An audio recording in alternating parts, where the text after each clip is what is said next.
ဟုတ်ကဲ့ Kasamani University ဆိုလို့ရှိရင်เนาะ Atan Kasam Suwanti ကနေ1982မှာခုနှစ်မှာစတင်ပြီးတော့တည်ထောင်ခဲ့တဲ့ private university တစ်ခုပဲဖြစ်ပါတယ်ခင်ဗျာအဲ့တော့သူကထူးခြားချက်အနေနဲ့စပြီးတော့တည်ထောင်နေပေါ့เนาะဒီ1989ကနေပြီးတော့ဒီနေ့အထိပေါ့เนาะကျွန်တော်တို့ထိုင်းနိုင်ငံဘန်ကောက်မြို့ရဲ့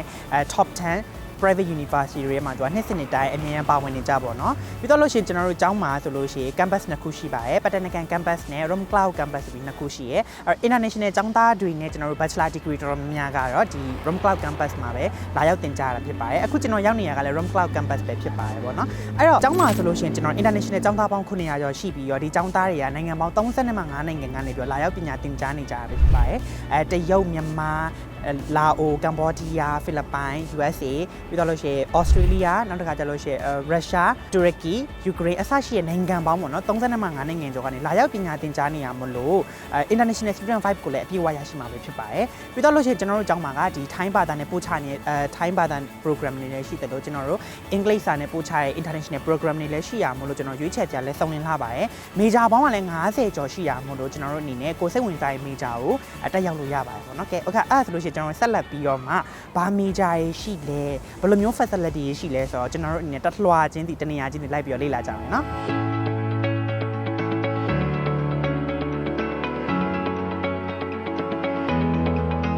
အခုဆိုလို့ရှိရင်တော့ကျွန်တော်တို့ကပထမအောင်ဆုံး building ရဲ့ပေါ့နော်ဒုတိယအလွှာကိုရောက်နေတာဖြစ်ပါတယ်ဒီမှာဆိုလို့ရှိရင်တော့ကျွန်တော် international ကျောင်းသားတွေပထမအောင်ဆုံးလာရမယ့်နေရာပေါ့နော်ဒီနေရာလေးမှာကျွန်တော်တို့ကလာပြီးတော့မှတပ်ပုံရရမယ်ကျောင်းသားကတ်အတွက်လာပြီး registration လုပ်ရမယ့်နေရာလေးပေါ့ဒီမှာဆိုလို့ရှိရင်မြန်မာအလန်လေးပြပါပေါ့နော်အဲ့တော့ဒီ international office မှာကျတော့ကျွန်တော်တို့ကျောင်းအတွက်လိုအပ်တဲ့ visa ကိစ္စတွေဘာတွေကိုကူညီပေးမဲ့ staff တွေကဒီမှာရှိပါတယ်ကျွန်တော် English လို့ပြောပြီးသွားတော့မှကိုလိုချင်တဲ့ကိစ္စကိုအကူအညီတောင်းလို့ရတယ်ပေါ့နော်ပြီးတော့လို့ရှိရင်ဒီအနောက်ဘက်ဒီမှာလည်းကျွန်တော်တို့ကတခြားသော office တွေရှိပါသေးရဲ့ဘဏ္ဍာရေးပိုင်းဆိုင်ရာတို့ accounting ပိုင်းဆိုင်ရာတို့စီမံခန့်ခွဲမှုပိုင်းဆိုင်ရာတို့ရှိရပါတော့ဒါတွေကြတော့ကျွန်တော်တို့ကဘယ်လိုနေရာတွေမှာသုံးလဲဆိုလို့ရှိရင်ကိုယ့်ရဲ့ကိုဘာသာရဲ့အပြောင်းအလဲလုပ်ချင်တာမျိုးတို့အဆောင်လာကတွင်းတာမျိုးအဆောင်ပြောင်းချင်တာမျိုးနောက်ခါကျလို့ရှိရင်ကျောင်းလာကအတွက်ပေါ့နော်ပေးချင်တာမျိုးscholarship ရှောက်ချင်တာမျိုးဒီလိုဟာမျိုးဆိုလို့ရှိရင်ဒီနေရာမှာလာပြီးတော့စုံစမ်းရတာဖြစ်ပါတယ်ပေါ့နော်အဲ့တော့ကျွန်တော်တို့တစ်ချက် live ပြီးတော့မှကြည့်ရအောင်ဒီဘက်က office တွေကိုလည်း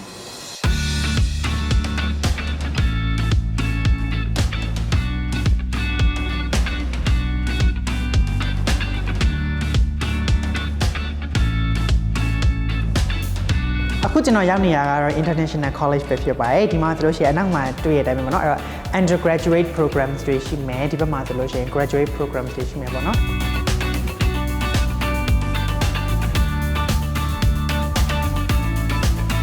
အဲ့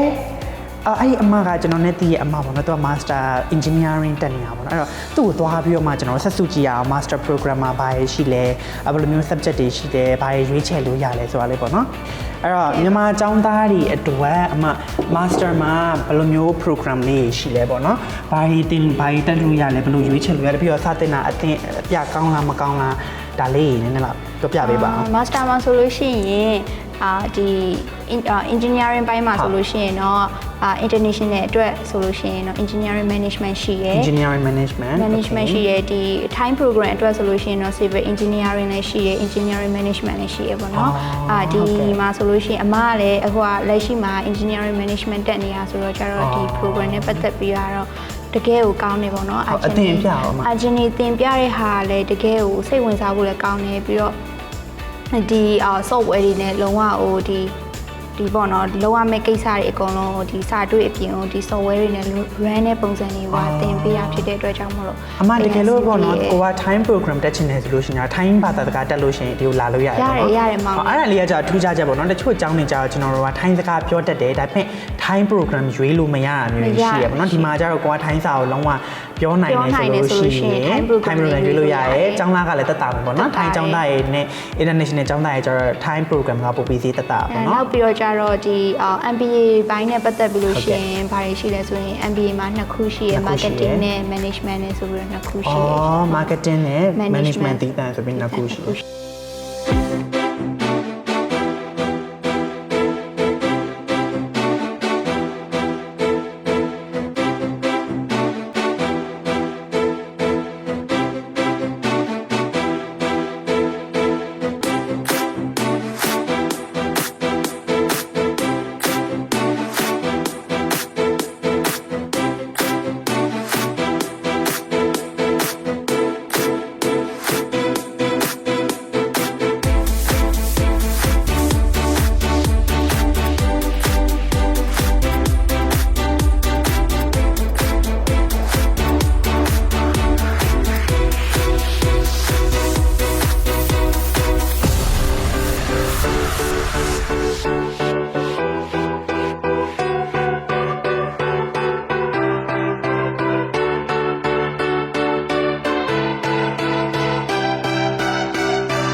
ကျွန်တော်နောက်ဆုံးအဓိကအရေးကြီးတဲ့အချက်ကလေးပေါ့နော်ပြောစရာလေးကျန်တယ်ကဘာလဲဆိုတော့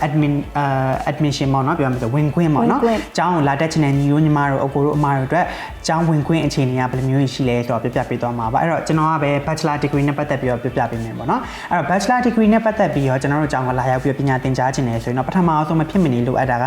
English skill ပေါ့နော်ကိုယ့်ရဲ့ English skill ကကျွန်တော်တို့ရဲ့ intermediate level အနည်းဆုံးရှိရမယ်ပေါ့နော်အဲ့တော့ IELTS ဆိုလို့ရှိရင်တော့အနည်းဆုံး5ရှိရမယ်နောက်တစ်ခါကျလို့ရှိရင်ကျွန်တော်တို့ TOEFL တို့ဘာလို့လဲလက်ခံတယ်လို့ပြောရပြီเนาะဒါတော့ကျောင်းရဲ့ email ကနေတဆင့်ကျွန်တော်တို့အသေးစိတ်email ပို့ပြီးတော့စုံစမ်းလို့လည်းရတယ်ကျောင်းရဲ့ website ကနေပြီးတော့လည်းဝင်ရောက်ပြီးတော့မေးမြန်းစုံစမ်းနိုင်ပါတယ်ခင်ဗျာနောက်တစ်ခါကျတော့ English skill ပြီးသွားတဲ့နောက်မှာကျွန်တော်တို့အနေနဲ့ဘာရှိရမလဲဆိုလို့ရှိရင် high school diploma ပေါ့နော် high school diploma ရှိရင်ရှိမရှိတော့ဒါမြန်မာလိုဆိုလို့ရှိရင်တော့10တန်းအောင်လက်မှတ်ပေါ့နော်10တန်းအောင်လက်မှတ်ရှိရမယ်တကယ်လို့ကိုကတက္ကသိုလ်တက်နေရသူဖြစ်တယ်ဆိုလို့ရှိရင်လည်းတက္ကသိုလ်ရဲ့ကျွန်တော်တို့ GPA ပေါ့နော် transcript တွေယူလာပေးရမှာဖြစ်ပါတယ်နောက်တစ်ချက်ကဘာလဲဆိုတော့ကိုသင်ကြားထားရနော် diploma တွေ certificate ကြီးရှိရဆိုလို့ရှိရင်ဒီ certificate တွေ diploma တွေကျွန်တော်တို့notary ပြန်ပြီးတော့ပေါ့နော်ကျွန်တော်တို့ကျောင်းကိုပူးတွဲပြီးတော့ပေးပို့ပေးရမှာဖြစ်ပါတယ်ပေါ့နော်ဟုတ်ကဲ့ပါဒါကတော့ bachelor degree အတွက်ကျွန်တော်တို့ဝင်ခွင့်လိုအပ်ချက်ဖြစ်ပါတယ်နောက်တော့အမှ master နဲ့ PhD ကြတော့master နဲ့ PhD အတွက်ဆိုလို့ရှိရင်တော့သက်ဆိုင်ရာ undergrad ပြီးခဲ့တဲ့ပေါ့နော်graduate certificate တွေပါရမယ်နောက်ပြီးတော့ transcript တွေစုံအောင်ပါရမယ်နောက်ပြီးတော့ IELTS ဆိုလို့ရှိရင် band 6အထိရထားဖို့လို့နော်အနည်းဆုံးပေါ့နော်ဒါအပြင်သူကဘယ်လိုအရာတွေနဲ့ရွေးချယ်ပေးသေးလဲဆိုလို့ရှိရင်ကိုယ့်ရဲ့လုပ်ငန်းအတွေ့အကြုံပေါ့နော် work experience နှစ်ရှိလို့ရှိရင်လည်းဒီ master degree ကိုဝင် join လို့ရတယ်ပေါ့နော်သူသက်ဆိုင်ရာဒီအလုပ်ခွင်တွေကနေပြီးတော့ recommendation letter တွေနဲ့တောင်းခဲ့ရမယ်ပေါ့နော်ပါလို့ရှိရင်ပို့ပြီးတော့ပိုကောင်းတယ်ပေါ့နော်ဒီ academic ပိုင်းမှာဆိုလို့ရှိရင်တော့ဟုတ်ကဲ့ bye bye ကျောင်းမှာတွေ့ကြမယ်နော်လာခဲ့Welcome to KBU Welcome to KBU